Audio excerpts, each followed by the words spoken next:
Hello boys and girls, and welcome back to this little channel on YouTube, History and Legends by Uncle Roly. Some of you already know me well enough to understand that I have a passion for Gothic literature. Absolutely love good stories with a dark twist and dark theme.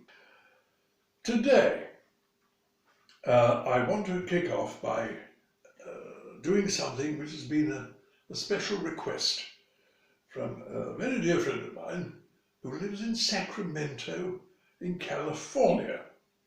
This is my old pal Stoney Robertson. Did you know that Sacramento was the capital of the state of California? You'd have thought it was something like San Francisco or something like Los Angeles, but no, so Sacramento is actually the capital. Quite a lovely city, actually. He, like me, shares a love of Gothic literature. So I told him that for him, I'm going to be doing a reading from one of my favourite Gothic authors, Edgar Allan Poe. It's a wonderful chap. I say the poor twisted soul never got over the death of his wife. It turned him somehow. But I thought I'd try and entertain you with the Masque of the Red Death. It couldn't be more appropriate in the world today. I do hope you enjoy it. I'll get back to you in a second after I finish. In the meantime, sit back, pour yourself a gin and tonic, which I have, and enjoy the Masque of the Red Death.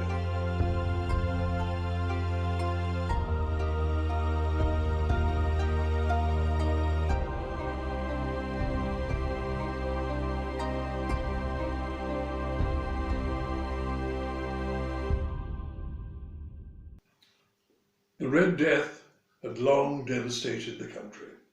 No pestilence had ever been so fatal or so hideous. Blood was its avatar and its seal, the redness and the horror of blood. There were sharp pains and sudden dizziness, and then profuse bleeding at the pores with dissolution. The scarlet stains upon the body, and especially upon the face of the victim, where the pest ban which shut him out from the aid and the sympathy of his fellow men. And the whole seizure, progress, and termination of the disease were the incidents of half an hour. But the Prince Prospero was happy and dauntless and sagacious. When his dominions were half depopulated, he summoned to his presence 1,000 hale and light-hearted friends from among the knights and dames of his court, and with these retired to the deep seclusion of one of his castellated abbeys. This was an extensive and magnificent structure, the creation of the prince's own eccentric yet august taste. A strong and lofty wall girded it in.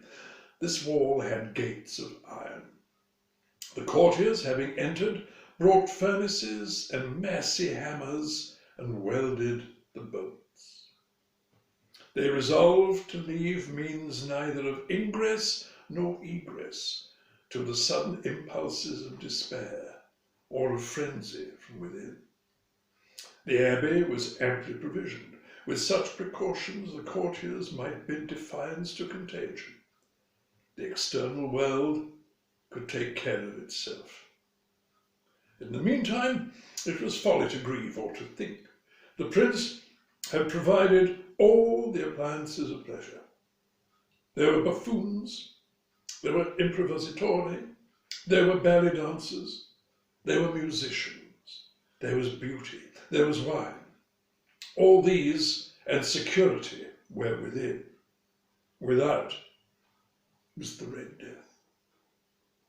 It was toward the close of the 5th or 6th month of his seclusion, and while the pestilence raged most furiously abroad, that the Prince Prospero entertained his 1,000 friends at a masked ball of the most unusual magnificence. It was a voluptuous scene, that masquerade, but first let me tell of the rooms in which it was held. There were 7, an imperial suite. In many palaces, however, such suites form a long and straight vista, while the folding doors slide back nearly to the walls on either hand, so that the view of the whole extent is scarcely impeded. Here the case was very different, as might have been expected from the Duke's love of the bizarre. The apartments were so irregularly disposed that the vision embraced but little more than one at a time. There was a sharp turn at every 20 or 30 yards, and at each turn a novel effect.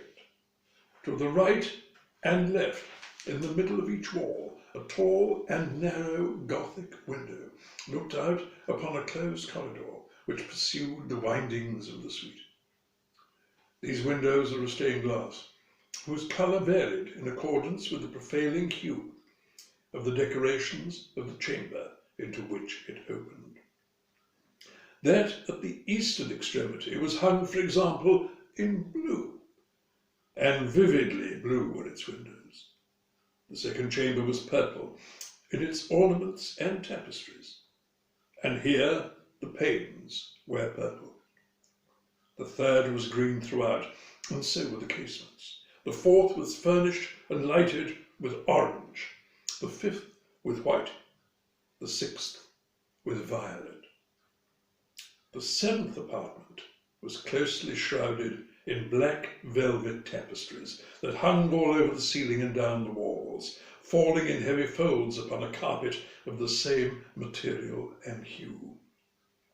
But in this chamber only, the colour of the windows failed to correspond with the decorations. The panes here were scarlet, a deep blood colour. Now, in no one of the 7 apartments was there any lamp or candelabrum, amid the profusion of golden ornaments that lay scattered to and fro or depended from the roof. There was no light of any kind emanating from lamp or candle within the suite of chambers, but in the corridors that followed the suite there stood, opposite to each window, a heavy tripod bearing a brazier of fire that projected its rays through the tinted glass and so glaringly illumined the room. And thus were produced a multitude of gaudy and fantastic appearances. But in the western or black chamber, the effect of the firelight that streamed upon the dark hangings through the blood-tinted panes was ghastly in the extreme, and produced so wild a look upon the countenances of those who entered, that there were few of the company bold enough to set foot within its precincts at all. It was in this apartment also that there stood against the western wall a gigantic clock of ebony. Its pendulum swung to and fro with a dull, heavy, monotonous clang. And when the minute hand made the circuit of the face and the hour was to be stricken, there came from the brazen lungs of the clock a sound which was clear and loud and deep and exceedingly musical, but of so peculiar a note and emphasis that at each lapse of an hour the musicians of the orchestra were constrained to pause momentarily in their performance to hearken to the sound. And thus the waltzers perforce ceased their evolutions, and there was a brief disconcert of the whole gay company, and while the chimes of the clock yet rang, it was observed that the giddiest grew pale, and the more aged and sedate passed their hands over their brows, as if in confused reverie or meditation. But when the echoes had fully ceased, a light laughter at once pervaded the assembly. The musicians looked at each other and smiled as if at their own nervousness and folly, and made whispering vows, each to the other, that at the next chiming of the clock should produce in them no similar emotion. And then, after the lapse of 60 minutes, which embrace 3,600 seconds of the time that flies, there came yet another chiming of the clock, and then with the same disconcert and tremulousness and meditation as before. But in spite of these things, it was a gay and magnificent revel. The tastes of the Duke were peculiar. He had a fine eye for colours and effects. He disregarded the decora of mere fashion. His plans were bold and fiery, and his conceptions glowed with a barbaric lustre. There are some who would have thought him mad. His followers felt that he was not. It was necessary to hear and see and touch him to be sure he was not. He had directed in great part the movable embellishments of the seven chambers upon occasion of this great fete, and it was his own guiding taste which had given character to the masqueraders. Be sure they were grotesque. There were much glare and glitter and piquancy and phantasm, much of what has been since seen in Hernani.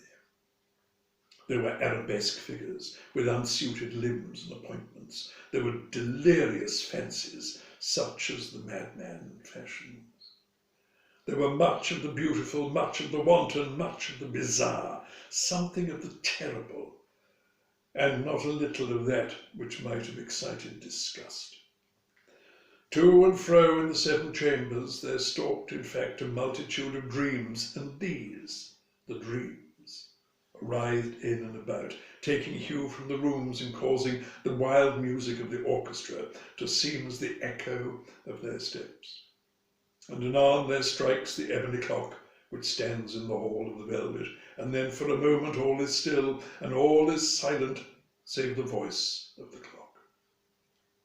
The dreams are stiff frozen as they stand, but the echoes of the chime die away. They have endured but an instant, and a light, half-subdued laughter floats after them as they depart. And now again the music swells, and the dreams live and writhe to and fro more merrily than ever, taking hue from the many-tinted windows through which stream the rays from the tripods.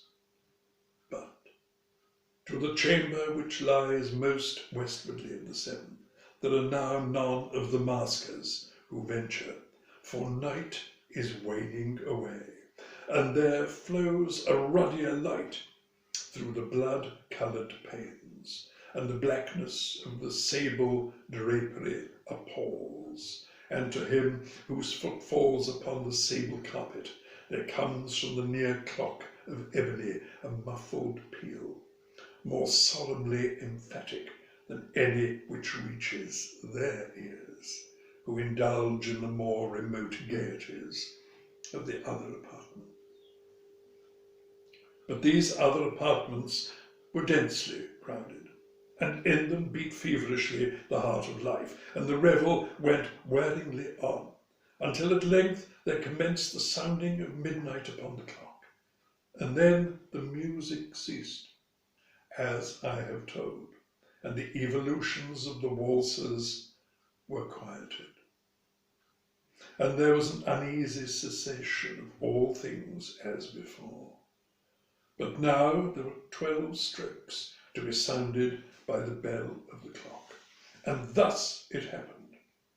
Perhaps that more of thought crept with more of time into the meditations of the thoughtful amongst those who revelled. And thus it too happened, perhaps, that before the last echoes of the last chime had utterly sunk into silence, there were many individuals in the crowd who had found leisure to become aware of the presence of a masked figure who had arrested the attention of no single individual before, and the rumour of this new presence having spread itself whisperingly around, there arose at length from the whole company a buzz or murmur expressive of disapprobation and surprise, and then, finally, of terror, of horror and disgust. In an assembly of phantasms such as I have painted, it may well be supposed that no ordinary appearance could have excited such sensation. In truth, the masquerade license of the night was nearly unlimited, but the figure in question had out-Heroded Herod, and gone beyond the bounds of even the prince's infinite decorum. There are chords in the hearts of the most reckless which cannot be touched without emotion, even with the utterly lost, to whom life and death are equally jests. There are matters of which no jest can be made. The whole company, indeed, seemed now to deeply feel that in the costume and bearing of the stranger neither wit nor propriety existed. The figure was tall and gaunt, and shrouded from head to foot in the habiliments of the grave. The mask which concealed the visage was made so nearly to resemble the countenance of a stiffened corpse that the closest scrutiny must have had difficulty in detecting the cheat. And yet all this might have been endured, if not approved, by the mad revellers around. But the mummer had gone so far as to assume the type of the Red Death. His vesture was dabbled in blood, and his broad brow with all the features of the face was besprinkled with the scarlet horror. When the eyes of Prince Prospero fell upon this spectral image, which with a slow and solemn movement, as if more fully to sustain its role, stalked to and fro among the waltzers, he was seen to be convulsed, in the first moment with a strong shudder, either of terror or distaste, but in the next his brow reddening with rage. "Who dares," he demanded hoarsely of the courtiers who stood near him, "who dares insult us with this blasphemous mockery?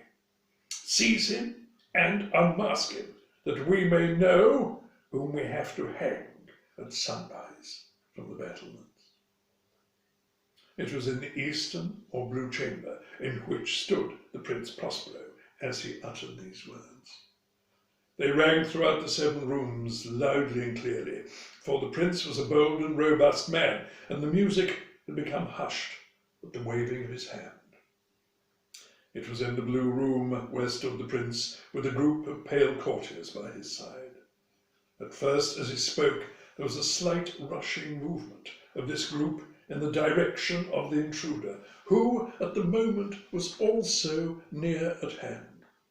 With deliberate and stately step, made closer approach to the speaker.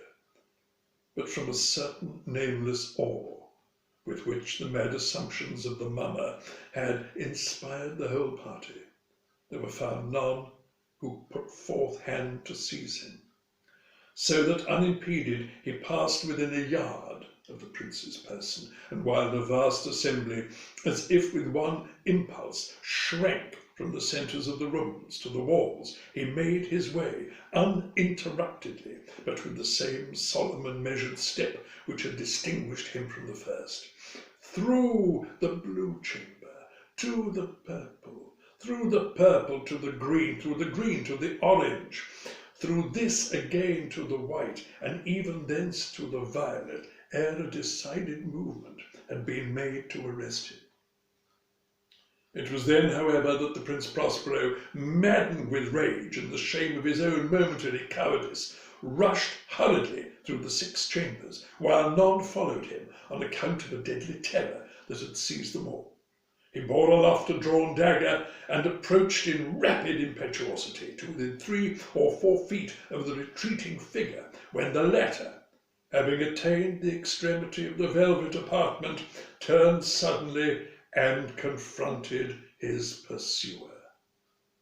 There was a sharp cry, and the dagger dropped gleaming upon the sable carpet, upon which, instantly afterward, fell prostrate in death the Prince Prospero. Then, summoning the wild courage of despair, a throng of the revellers at once threw themselves into the black apartment, and seizing the mummer, whose tall figure stood erect and motionless within the shadow of the ebony clock, gasped in unutterable horror at finding the grave cerements and corpse-like mask which they handled with so violent a rudeness untenanted by any tangible form.